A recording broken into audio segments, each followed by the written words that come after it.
We welcome you back to the Patrick Netherton Show right here on 1130 The Tiger, and out at the CenturyLink Center all day today promoting the Olympic qualifier for USA Volleyball. And if you're going to talk about USA Volleyball or volleyball in general, you got to get arguably the biggest name in USA Volleyball and the guy who also happens to be the coach of the team on, and that's Karch Kiraly. Karch, let's start with your playing career, because you're arguably maybe the greatest volleyball player in the history of the game, and I know you're not going to want to say that, but I think everyone else would agree. That's got to carry some kind of weight, right? Like not necessarily a weight with other people, but on you. Is it I don't want to say a burden, but is it almost sometimes a burden to be that well known in a sport with synonymous with a sport and still be in there trying to lead your national team? Well, I got started in this sport when I was 6 years old. My dad escaped from communist Hungary and came and made a new life for himself here. But he brought his first sport love was volleyball, and he taught me starting at 6. And so I have been fascinated and in love with this sport for over 50 years now. And so you mentioned my playing career. And it started with him as my partner, playing 2-on-2 beach volleyball, eventually playing in high school and UCLA and for USA in 3 Olympic Games. So that's a wonderful, amazing part of my career. And then that came to a stop at the age of 46, and just through some accidental things, I ended up getting into coaching. And so I've got a completely different and second career as a coach. And certainly I'm going to draw on lessons from those 3 Olympic Games, and a lot of people focus on the Olympics and they don't see the 4 years of work that goes into each one of those. But draw on all that to try to help this program, the USA Women's Program, get somewhere it's never been before, but the USA men have, and that's to stand at the top of the podium. So we're on this path, and we're really excited to be here in Shreveport because the path toward Tokyo is getting clearer, and we'd like to make that a lot clearer this weekend. But again, every 4 years we are throwing ourselves at that door and trying to break it down, because the USA women have won 3 silvers and 2 bronzes in the Olympic Games, but never gold in its history since 1964. Tell me what you think Karch the player would be surprised by Karch the coach. Do you look back at yourself as a player now as a coach and think, man, I was uncoachable, or I should have done this differently? Do you look back at yourself as a player now that you're a coach and see things differently in some ways? That's a good question. I see a lot of things differently, for sure. Just first of all, in terms of my approach to willing our team on, it was very abrupt and like just brute force, just dragging people along. I think there are better ways to do that than by brute force. And I can look now, or if I see, there aren't many clips from when I played indoor volleyball. And I certainly played a lot of it, but when I see clips, there are things that I would be coaching myself differently on, like how to execute this technique or that technique. So certainly, I think I've gotten a lot more sophisticated, and the game I have with my eye, and the game has in generally, it's much more technically sophisticated than it was when I played. Talking to U.S. Women's National Team head coach Karch Kiraly, you mentioned coaching yourself differently, and you've been around. You've been in volleyball for 50 years. You've seen the athlete change, because gone is the days when the athletes weren't as informed. Now they have every bit of information at their fingertips. Tell me, not just, obviously, you haven't been a coach that long, but as you've seen it, you've seen modern technology evolve. What's it like coaching the modern player versus maybe when you were a player, and how coaches had to approach you? Well, I guess I'd give you an example. A very clear example would be that back in the dinosaur days when I played, especially with the USA team in the 80s, if we wanted to watch video, simple thing, watch video of the other team, it was all analog. So you'd have like a beta or a VHS machine that had the raw footage of the other team. And one of our assistants would have to go through, because we don't just watch volleyball straight through. We watch, for example, every time the serve goes to the other team and the setter is in right back. We call that rotation 1. So you have to skip through the match to do that. Well, for somebody to make a tape, they have to skip through the actual tape 7 times. It was a 9-hour process. Now, even at our home training facility, we have cameras on the walls, and within 15 minutes, somebody can go watch all their actions. So we did very little self-study, and it was very difficult even to do opponent study in the 80s because it was so work-intensive, and now it's really easy. So you talked about athletes being informed. Very much so. They get to see their stuff within 15 minutes. Some of our players would be maybe on the training table doing post-training treatments, and they can pull up their phone and start watching. And it's amazing the technologies that are available now. You mentioned scouting, and this is one of the things, and I mentioned to you, I'm good friends with a former Mississippi State volleyball coach, Jenny Hazelwood, who's doing some work for the USA team as well on the younger level. And I've always asked her, and she's tried to tell me, and I'm just too stupid to figure it out. Because I call football, I call basketball, I call baseball. I know strategies within those games. But volleyball strategy fascinates me. And it's not as much strategy before the ball is served. It's communication after it's served. How do you go about communicating that, okay, is it verbal? Is it nonverbal? Is it all set before the play? You know, you're 5 volleys in, and, you know, I need to know, okay, I'm going to set my attacker over here on the right side. How do you go about communicating that? Now, don't give away any proprietary information, but just sort of in general, how do you go about communicating within the framework of a point, how you want to attack, how you want to defend, how you set your strategy on the fly? That's a really good question, and that's one that if people understand a little more, they're going to enjoy this game a little more. Yeah. But the first thing we have to be aware of, let's say we're serving. So our server has to look across the net and has to identify which of the 3 main people standing over there ready to receive her serve is the target. So everybody has strengths and weaknesses, and we want to go after the weakness. Now, the target could be because she struggles in serve reception. It could be because when we serve her, we know exactly what will happen. They might set a certain person, and we can set up our defense better. But generally, we're going after weakness. And then we set up our block, and if the ball comes up, now the ball is back on our side of the net. And so you asked, another part of that question was, how does our setter know what's happening? And she knows because our hitters who were blockers, they had to turn around and run off the net once the ball comes up on our side. They're all yelling at her, and they're all calling out to her their route, the route that they're going to run. So it's really complicated for a setter because she has to process 4 different people's voices. And then, so first of all, she has to hear them and know that they're running the route and they're clear on it. And then secondly, she has to make a decision as to what the best option is based on what happened earlier in the play and based on the blockers across the net, which she had to know before the play started. So it gets really complicated, but there's a lot of subtlety to it, and that's part of the fascination of volleyball. So for those of us in the South, you would say she's the quarterback at that point. Absolutely. The quarterback, or another good analogy is the point guard, because the point guard handles the ball a lot and and distributes the ball to the people who have the best open shot in basketball. It could be a 3-point shot from long distance. It could be somebody underneath the basket. So our setter is looking to distribute the ball to the person who has the best chance at a kill. So she has to process a lot of information to do that. But when she does her job well, not only does she have to distribute, make the good choice, who has the best chance at a kill, she also has to put the ball at the right height, at the right speed, and the right location. So there's a lot, just like a point guard has to lead the person she's passing to so that person can be in the proper position to make the shot.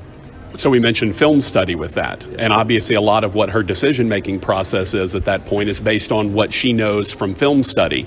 In that, I know this maybe is a weak defender, this is the a good place to go, this is a weak spot in what they're doing.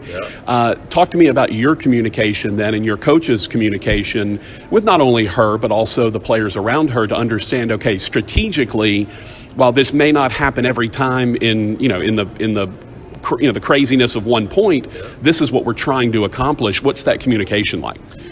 Well, craziness is a good word. Volleyball can get very chaotic and random. No play is ever quite the same. And so we try to practice that a lot in our gym. Just response to the unpredictability of volleyball. The teams that do best respond to that chaos and bring it under control quickly, or just embrace it and work well within the chaos. But most of our coaching happens in training, in practice, and in terms of preparation for the team. The actual, during the rally, there's very little to no coaching going on, because ultimately we want to make ourselves redundant, superfluous, unnecessary. The people who have to make the real-time decisions and handle this chaos are the people on the court. And that's what we're trying to do, is make it so that they are so well trained that a very high percentage of the time they'll make the right decisions within any given play, some of which can look incredibly chaotic. Yeah, I've scored volleyball for a number of years when I was at Centenary. I've seen some chaos in my time. Talking to Karch Kiraly, the head coach of the USA Women's Volleyball team. So for those that maybe outside looking in, want to come and be a part of this event this weekend, what would you say the USA strengths are? What will they see when Team USA is on the floor?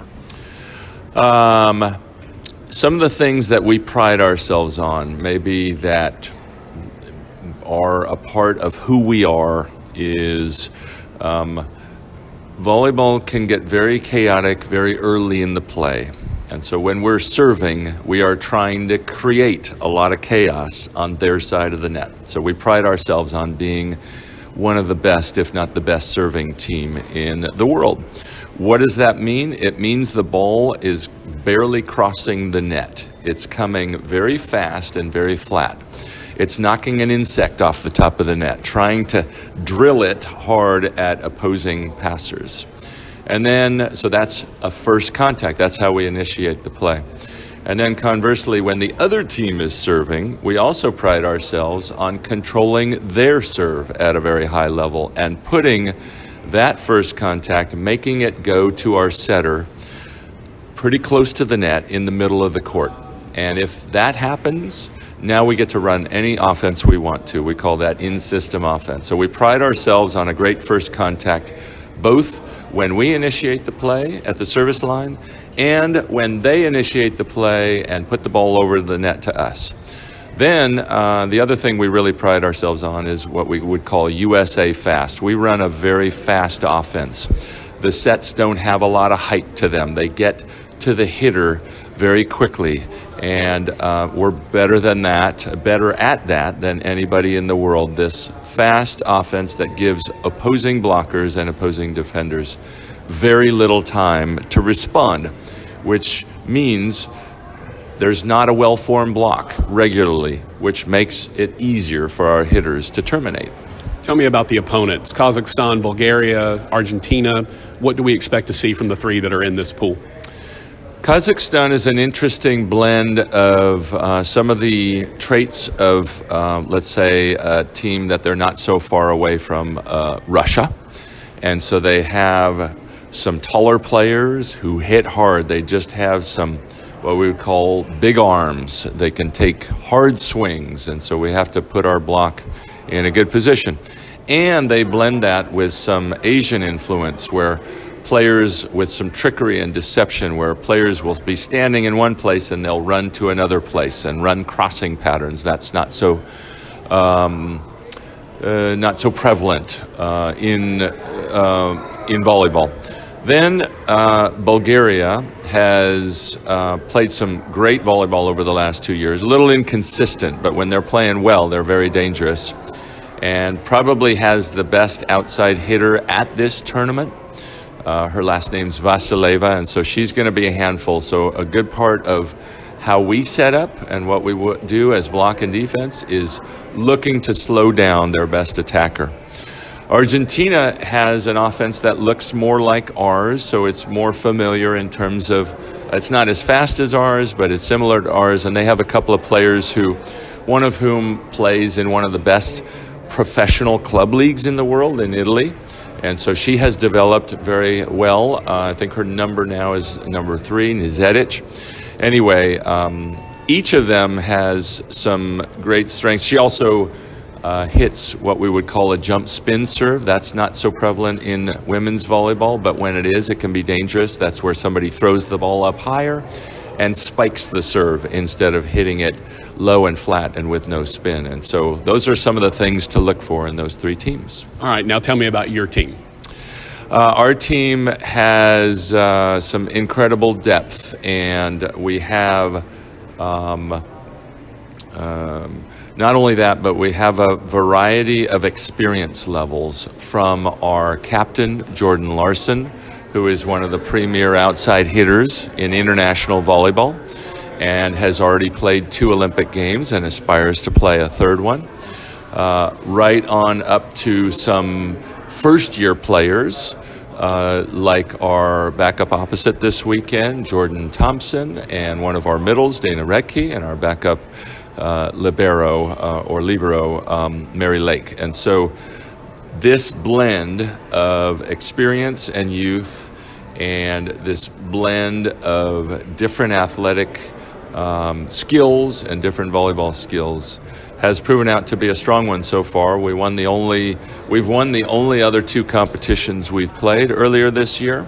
A competition called Volleyball Nations League that took us to 7 different countries in 7 weeks. It's the toughest tournament in volleyball. We won that in early July in China.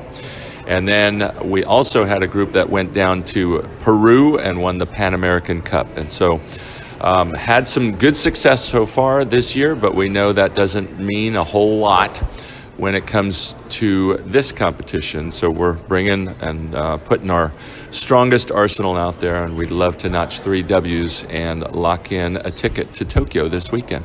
I love the fact that the libero or libero, the position that was just invented a few years ago, I love that even you still don't know how it's pronounced. I've never found anyone in volleyball who actually knows how it's pronounced. Well, I pronounce it the way the rest of the world does, which is libero.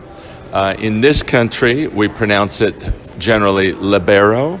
The word comes from the word liberty, or the root comes from the same word as the root liberty or liberate or liberal. And there the accent is on the first syllable, lib. So that's why the world calls it libero. For us, we just call them our bros. So that's the easy way to go. Well, we're not on the metric system either, so exactly. we wouldn't be different. All right, last thing for you. Karch Kiraly, head coach of the USA women's volleyball team.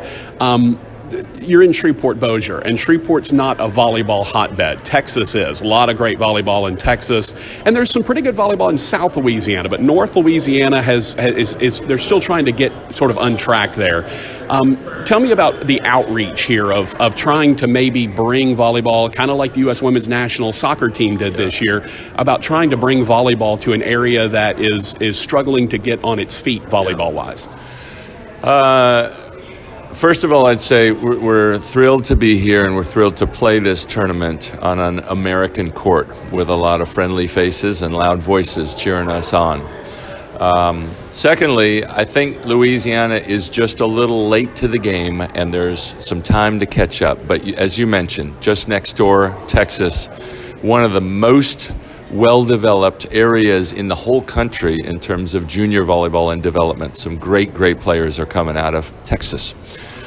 So opportunities like this are perfect to help speed along the catch-up process. But what Louisiana, at least this area, Shreveport and Bossier City, might lack in some volleyball knowledge, being a little late to the game, we're detecting it on a minute-by-minute, hour-by-hour basis that they're more than making up for it with enthusiasm. Our team has never been welcomed by so many individuals in the last 36 hours as they have when they went to lift at the YMCA, when they walked for a coffee, when anything that's happening here. And so people are thrilled to have us. We're really excited to be here, and we want to infect them with a little love for this game. And I think it's going to happen when they come out to watch. Got to come see it live. It's a very difficult sport, a little like ice hockey, to transmit. People, fans of hockey, would say, oh, it's way better live. You have to go see it live. You got a better perspective of what's happening in the arena. I think the same thing is true for volleyball, so you got to come out and see it. You're going to fall in love with it. The athleticism pops when you're live. Absolutely. These women, it's an honor to work with this group. It's a group of women that are so dedicated and intelligent and powerful and hardworking, trying to accomplish goals that have never been accomplished by a USA women's indoor team before. It's a great group to work with. Well, hopefully that those goals get accomplished starting this weekend. Tomorrow, Saturday, and Sunday, matches going on all 3 days. USA, Bulgaria, Argentina, and Kazakhstan. Going to be a great event out at the CenturyLink Center. Karch, thank you so much for your time. Thank you, Patrick, and good luck to you, and look forward to seeing everybody this weekend. We will be out there, no doubt, cheering on. I might even paint my face for this thing. You never know. Karch Kiraly, women's volleyball coach for the USA women's team. They're getting underway tomorrow evening out at the CenturyLink Center. Let's take a break. We'll come back with more of the Patrick Netherton Show right after this.